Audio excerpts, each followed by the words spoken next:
దేశాయ్ గారు హట్ అయిందండి. ఎందుకంటే రేణు దేశాయ్ గారిని పట్టుకొని కొంతమంది కూడా దుర్మార్గులు నీచంగా నీ రేట్ అంతా అని కూడా కామెంట్ చేశారట. ఆడపిల్లని పట్టుకొని నీ రేట్ అంతా అని అడుగుతారా? ఎంత తప్పు మాట అది, ఎంత హట్ అయ్యేటువంటి విషయం. అసలు మన దేశంలో చట్ట ప్రకారము స్త్రీ పురుషులకు సమాన హక్కులు ఉన్నాయి. స్త్రీలు కూడా చదువుకుంటున్నారు, పురుషులు కూడా చదువుకుంటున్నారు, స్త్రీలు కూడా చాలా మంచి మంచి పొజిషన్స్లో కూడా ఉన్నారు. మరి ఇటువంటి సందర్భాల్లో రేణు దేశాయ్ చేసిన తప్పేంటి? రేణు దేశాయ్ గారు ఒక గొప్ప హీరోయిన్, ఆ గొప్ప స్టారు పవన్ కళ్యాణ్ గారితో కలిసి చాలా కాలం జీవించింది. పెళ్లి చేసుకోకుండా చక్కగా 2 పిల్లలు కూడా పుట్టారు ఆవిడకి. కానీ తర్వాత కూడా మెగాస్టార్ చిరంజీవి గారు ప్రజారాజ్యం పార్టీ పెట్టిన తర్వాత కామెంట్స్ చేశారు వ్యతిరేకులు. ఏంది మీ ఇంట్లో మీ తమ్ముడు ఉన్నాడు పవన్ కళ్యాణ్ గారు, ఆయన పెళ్లి కాలేదు, 2 పిల్లలు ఎలా పుట్టినారు అని కామెంట్ చేస్తే ఈ వ్యాఖ్యానాలకు కూడా చాలా బాధపడిపోయి వెంటనే కూడా రేణు దేశాయ్ అతను పెళ్లి చేసుకోవడం జరిగింది. తన 2 పిల్లల్ని పెట్టుకొని చక్కగా పవన్ కళ్యాణ్ గారు రేణు దేశాయ్ గారు పెళ్లి చేసుకున్నారు. ప్రజారాజ్యం వల్ల జరిగినటువంటి ఒక గొప్ప విషయం ఏంటంటే వాళ్ళిద్దరు పెళ్ళి. మరి ఆ విధంగా ఆమె ఏదో గుట్టుగా ఆవిడ జీవితం ఆవిడ గడుపుకుంటుంటే తర్వాత మళ్ళీ రష్యా అమ్మాయి వచ్చింది. మరి పవన్ కళ్యాణ్ గారు రష్యా అమ్మాయిని గోకారా, లేకపోతే రష్యా అమ్మాయి పవన్ కళ్యాణ్కి గోకిందో తెలియదు. కానీ మొత్తం మీద 3వ పెళ్లి చేసుకోవాలనుకున్నారు. కానీ ఆయన మన రాజ్యాంగాన్ని తీవ్రంగా చాలా గౌరవిస్తారు కాబట్టి వెంటనే కూడా 2వ భార్యకి విడాకులు ఇచ్చేశారు. రేణు దేశాయ్ గారికి విడాకులు ఇచ్చేసి తగిన కొన్ని కోట్ల రూపాయలు భరణం కింద ఇచ్చారు. వాళ్ళకి అన్ని రకాల అరేంజ్మెంట్ చేశారు. మరి 3వ పెళ్లి చేసుకోవడం జరిగింది. మరి ఇప్పుడు రేణు దేశాయ్ ఒంటరి మహిళ. మరి ఒంటరి మహిళ పరిస్థితి ఏంటి? ఆమె ఎంత డిప్రెషన్ లోనవుతుంది? తన భర్త గుర్తొచ్చినప్పుడల్లా ఆమె ఎంత బాధపడాలి? కానీ మన దేశంలో కూడా స్త్రీ పురుషులకు సమానంగా హక్కులు ఉండట్లేదు అనడానికి ఇది లైవ్ ఎగ్జాంపుల్.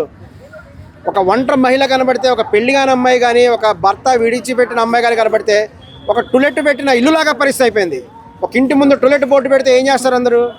టులెట్ ఉంది కాబట్టి ఇల్లు రెంట్కి ఇస్తావా, మేము మీ ఇంట్లో చేస్తామంటారు. అలాగే ఒక ఒంటరి మహిళ కనబడితే చాలు, నువ్వు ఖాళీగా ఉంటే చాలు, మేము వచ్చేస్తాం టులెట్ అని బోర్డు పెట్టుకున్నట్టుగా భావిస్తున్నారు.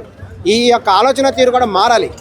రేణు దేశాయ్ అమ్మడు కూడా చాలామంది నువ్వు ఒంటరిగా ఉన్నావు కదా, పాపం రాత్రి నిద్ర పడుతుందో లేదో, మేము నీకు సహాయంగా ఉంటామని చాలామంది ఆమె వెంబడబట్టడం జరిగింది. ఆమె తీవ్రమైనటువంటి మానసిక క్షోభకు గురైంది. వెంటనే కూడా ఇలా కాదు, పెళ్లి చేసుకోవాలని డిసైడ్ అయిపోయాను. ఏం పవన్ కళ్యాణ్కి ఒక న్యాయము, రేణు దేశాయ్కి ఒక న్యాయమా? ఆమె వెంటనే కూడా వేరే పెళ్లి చేసుకోవాలని డిసైడ్ అయితే పవన్ కళ్యాణ్ ఫ్యాన్స్ ఒప్పుకోలేదు. రేణు దేశాయ్ గారు నువ్వు ఎట్లా పెళ్లి చేసుకుంటావు? నువ్వు మా పవన్ కళ్యాణ్ గారి భార్యవి.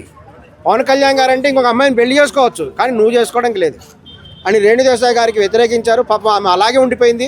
ఇప్పటికి కూడా ఆమెకు పెళ్లి కొత్త పెళ్లి ఏమీ అవ్వలేదు, ఒంటరిగానే జీవితం గడుపుతుంది. మరి ఇటువంటి సందర్భంలో కూడా వీళ్ళందరూ వచ్చేసి ఆమె తీవ్రంగా బాధ పెడుతున్నారు. ఆమె ఒక సంస్థ పెట్టేసి సమాజ సేవ చేస్తుంది.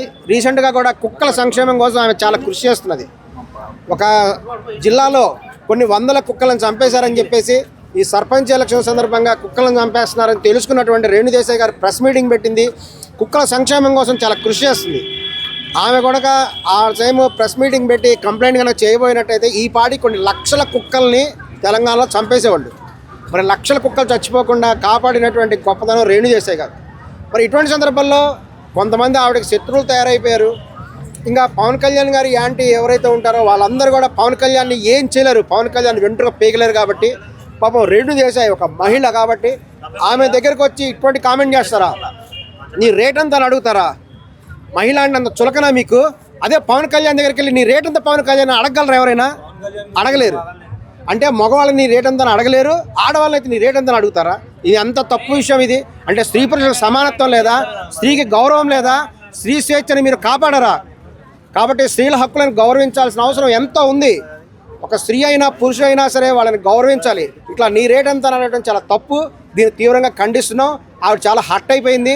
హట్ అయిపోయి కూడా తన ఒక ప్రెస్ మీటింగ్ ద్వారా ఆమె వీడియో ద్వారా చెప్పడం జరిగింది. అయినా సరే ఆమె కామెంట్ రావడం వల్ల వెంటనే కూడా సైబర్ క్రైమ్ పోలీస్ స్టేషన్కి వెళ్ళిపోయింది. సైబర్ క్రైమ్ పోలీస్ స్టేషన్కి వెళ్ళేసి తన మీద బ్యాడ్ కామెంట్ చేస్తున్నారు కొంతమంది అని కంప్లైంట్ కూడా చేయడం జరిగింది. దాని మీద ఇప్పుడు కూడా తీవ్రంగా కూడా చర్యలు తీసుకుంటున్నారు. ఎవడైతే రేణు దేశాయ్ నీ రేట్ అంతా అని అడిగారో వాళ్ళని కఠినంగా శిక్షించడం జరుగుతుంది. ఈ విధానం కూడా మారాలి. మన దేశంలో స్త్రీ పురుషులకి సమానమైన హక్కులు ఉన్నాయి. ఒక ఆడవాళ్ళని నీ రేట్ అంతా అని అడిగే ముందు పవన్ కళ్యాణ్ కూడా నీ రేట్ అంతా అని అడగాలి అనేటువంటి దమ్ముంటే అడగండి. ఆ దమ్ము లేని వాళ్ళు మూసుకొని ఉండండి. రేణు దేశాయ్ గారి గురించి ఆ విధంగా తప్పుగా మాట్లాడితే మటుకు మీ మీద త్వరలో కూడా సివియర్ యాక్షన్ తీసుకుంటాం. నీ దగ్గరకు వచ్చి నీ రేట్ అంతా అని కూడా మేము క్వశ్చన్ చేస్తాము. మీరెవ్వరు కూడా రేణు దేశాన్ని కొనలేరురా ఫూల్స్. రేణు దేశాయ్ అంటే ఎవరనుకున్నారు? ఒక కోహినూర్ డైమండ్ వంటిది. మీ దగ్గర ఉన్న కోట్ల కొద్ది 100 కోట్లు ఇచ్చిన రేణు దేశాన్ని కొనలేరు. ఆమె కోహినూర్ డైమండ్ ఎంత విలువైందో రేణు దేశాయ్ అంత విలువైనది. కాబట్టి మీ ఆస్తులు అమ్ముకున్నా కొనలేరు, అది గుర్తుపెట్టుకోండి. ఒక మహిళ మనసును గెలుచుకోవాలి, కానీ ఈ విధంగా నీ రేట్ ఎంత అని అడగడం ద్వారా మీ దుర్బుద్ధిని, మీ యొక్క తెలివి తక్కువదనాన్ని బయటపెట్టుకున్నారు. కాబట్టి ఇప్పటికైనా సరే అటువంటి కామెంట్స్ కూడా చేయొద్దు.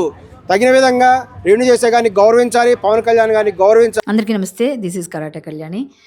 మీరు మంచి న్యూస్ చూడాలన్నా, మంచి విషయాలన్నీ కూడా తెలుసుకోవాలనుకున్నా కూడా ప్లీజ్ సబ్స్క్రైబ్ వి ఛానల్. హలో అండి, వీటీవీ సబ్స్క్రైబ్ చేయండి. హాయ్ అండి, this is actor Suman. So వీటీవీని లైక్ చేయండి, షేర్ చేయండి, సబ్స్క్రైబ్ చేయండి. Hi hello, I am Shashirekha, miss India. So వీటీవీని లైక్ చేయండి, సబ్స్క్రైబ్ చేయండి, షేర్ చేయండి. ఏమైనా డౌట్స్ ఉంటే కామెంట్ బాక్స్లో కామెంట్ చేయండి.